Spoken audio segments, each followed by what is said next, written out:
des nouvelles lunettes? Oui, oui, ben oui, écoute, m'a dit ça m'aide à visualiser. Ah, Ouais, ok. non, ouais. Ah, c'est le fun. En tout cas, on peut dire une chose, c'est discret. Très.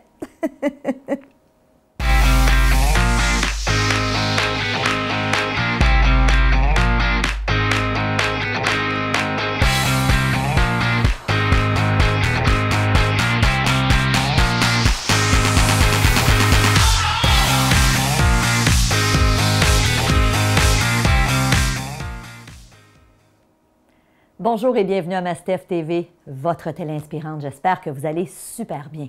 Moi aussi, je suis en forme et je peux vous dire une chose, depuis un bon petit moment, à tous les matins, je fais ma routine. Alors, la routine du livre dont je vais vous parler aujourd'hui qui s'appelle « Tout se joue avant 8 heures ». Puis moi, je suis chanceuse, je suis une fille matinale. C'est pas dur pour moi de me lever à 5 heures du matin. Alors aujourd'hui, vous le savez, si vous avez suivi là, les dernières semaines, on parle du livre, évidemment, mais de la routine que l'auteur nous propose d'instaurer à tous les matins. Donc, l'auteur nous dit qu'on devrait se lever à 5 heures puis faire notre routine de 5 heures à 6 heures, mais je vous rassure, si vous n'êtes pas matinal, c'est pas grave. Le principe est le suivant. Vous devez prendre 1 heure au réveil, quelle que soit l'heure où vous vous réveillez, pour être en mesure d'instaurer une routine où on vous propose de scinder votre heure en tranches de 10 minutes. Première tranche où on vous dit applique le silence, donc que ce soit par le biais de la méditation, que ce soit par des respirations, des gratitudes, donc vraiment un 10 minutes où j'instaure le silence. Le deuxième 10 minutes, on y va avec des affirmations. Donc, dans la dernière chronique, si vous ne l'avez pas visionnée, retournez la voir. Je vous ai expliqué comment faire des affirmations, comment créer des affirmations puissantes. Donc, c'est super important. Et là, aujourd'hui, je vous parle de la troisième portion, donc du troisième 10 minutes que l'auteur nous propose. Et c'est la visualisation. Donc, on parle du livre « Tout se joue avant 8 heures », mais aussi, je suis tombée il y a quelques temps sur ce fameux livre. Alors, c'est une auteure, Laura Mabille, qui a repris les enseignements de Tout se joue avant 8 heures et qui en a fait un guide pratique. Et je vous le dis, c'est vraiment super. Ça nous permet d'intégrer. Donc, aujourd'hui, je vais vous partager, selon l'auteur, c'est quoi les idées clés de Hal Elrod. C'est l'auteur du livre Tout se joue avant 8 heures sur la visualisation. Il y en a 4 clés. Je vous les partage à l'instant. Donc, il nous dit la visualisation, ça nous incite à nous imaginer en train de réussir. Bien sûr, quand tu fais une visualisation, et moi, je l'enseigne dans plusieurs de mes vidéos, dans plusieurs de mes programmes, moi, je dis aux gens, pars toujours de ton affirmation, donc de la phrase d'autosuggestion que tu t'es écrite, et de là, fais-toi une visualisation, mais c'est clair lorsqu'on se fait une visualisation, on se voit réussir. Si votre objectif, c'est de devenir conférencier et de faire une conférence devant 1000 personnes, bien évidemment, vous allez vous voir sur la scène, vous allez vous imaginer en train de réussir. Vous ne vous imaginerez pas en train d'avoir un blanc de mémoire, puis c'est pas ça le but des visualisations. Donc, évidemment, quand on prend une autosuggestion, on la formule en termes positifs et de cette affirmation-là, on part et on se crée une visualisation où on se voit réussir. On se voit une fois notre objectif atteint. Vous voulez atteindre votre poids santé, vous devez vous visualiser au poids auquel vous aspirez.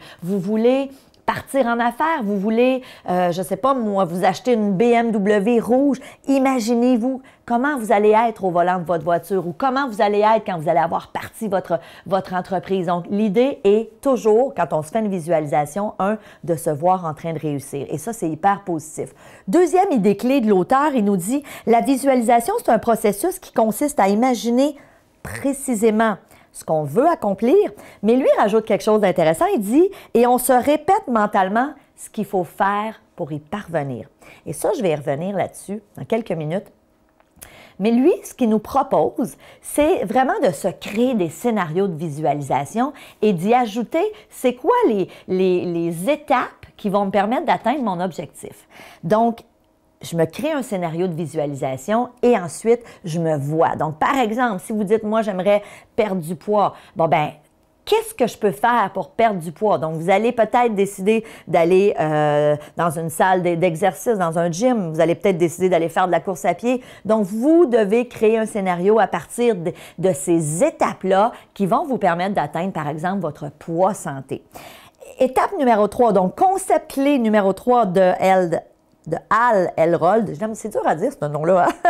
Hein? Il dit « La visualisation vous aide à vous concentrer sur le futur plutôt que de penser toujours au passé. » Vous savez, très souvent, quand on a un nouvel objectif, surtout si ce n'est pas la première fois qu'on essaye de l'atteindre, l'erreur qu'on fait souvent, c'est qu'on va se concentrer sur le passé.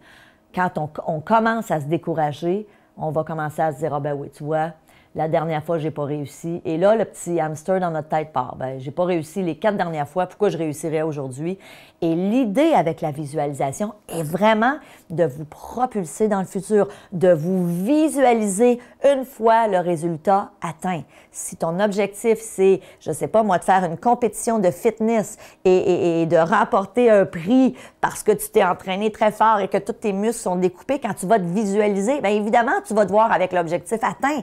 Tu ne te visualiseras pas comme aujourd'hui. Et c'est la même chose pour n'importe laquelle des visualisations que vous pouvez faire. Si vous dites, moi, j'ai envie d'apprendre la guitare et j'aimerais ça éventuellement faire un petit concert dans un petit bar pas loin de chez moi, bien super, tu vas te visualiser, pas en ce moment où est-ce que tu as de la misère à rejoindre les cordes si tu commences, mais tu vas te visualiser au moment où tu vas le faire ce petit spectacle-là dans le bar ou devant des gens. Donc, vraiment important, la visualisation nous permet de nous projeter dans le futur et aussi nous permet de visualiser notre résultat une fois l'objectif atteint. Vraiment, vraiment important. 4e concept clé de la visualisation, il dit, et ça, je partage à 150% son opinion, plus vous ressentez vos visualisations, plus elles sont efficaces. Je le dirai jamais assez. Je le dis en conférence, je le dis dans mes autres capsules, je le dis dans mes programmes. Vous devez ressentir. Comment tu vas te sentir quand tu vas justement le faire, ce petit concert-là? Comment tu vas te sentir quand tu vas être au volant de ta BMW rouge? Comment tu vas te sentir quand...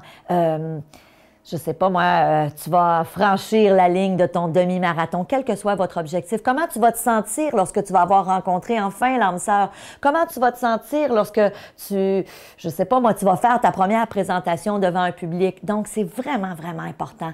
Visualisation, pour moi, c'est pas juste de se voir dans le futur une fois l'objectif atteint, c'est de se poser la question, ça va être quoi l'émotion ou les émotions qui vont être reliées à l'atteinte de mon objectif, la fierté que vous allez avoir, hein? Ne serait-ce que ça. Est-ce que tu vas être fier?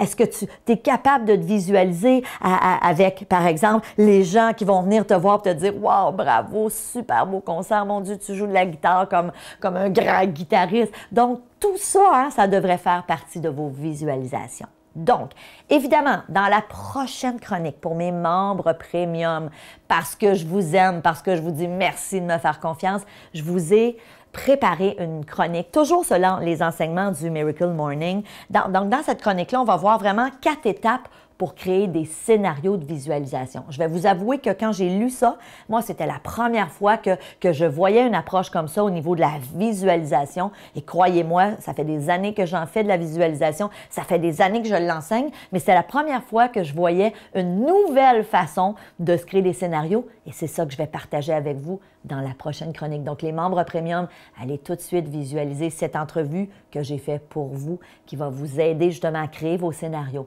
Si vous n'êtes pas membre premium, prenez l'information. Pour une somme tellement modique, vous pouvez avoir plein d'avantages, plein de contenus inédits qu'il y a juste les membres premium qui y ont accès. Vous avez aussi des billets pour venir me rencontrer à un événement. Plusieurs fois dans l'année, j'organise des webinaires et je réponds à vos questions en premier, à vous, les membres premium. Donc, plein d'avantages. Prenez l'information. Donc, en attendant, allez chercher le livre Morning Miracle. Tout se joue avant 8 heures. Allez chercher le guide pratique aussi qui est super bien fait.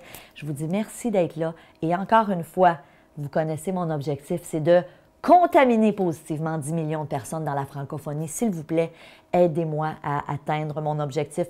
Transférez mes petites chroniques. Je suis sûre qu'il y a des gens autour de vous qui ont peut-être de la misère à visualiser ou qui auraient avantage à le faire. Transférez-le à votre voisin au bureau ou à votre collègue ou à votre meilleur ami ou votre belle-sœur ou votre adolescent. Aidez-moi à partager cette bonne nouvelle-là, cette télé inspirante-là. Alors, je vous dis merci d'être là. Merci de votre confiance. Je vous aime. Puis je vous envoie un baiser virtuel. Salut!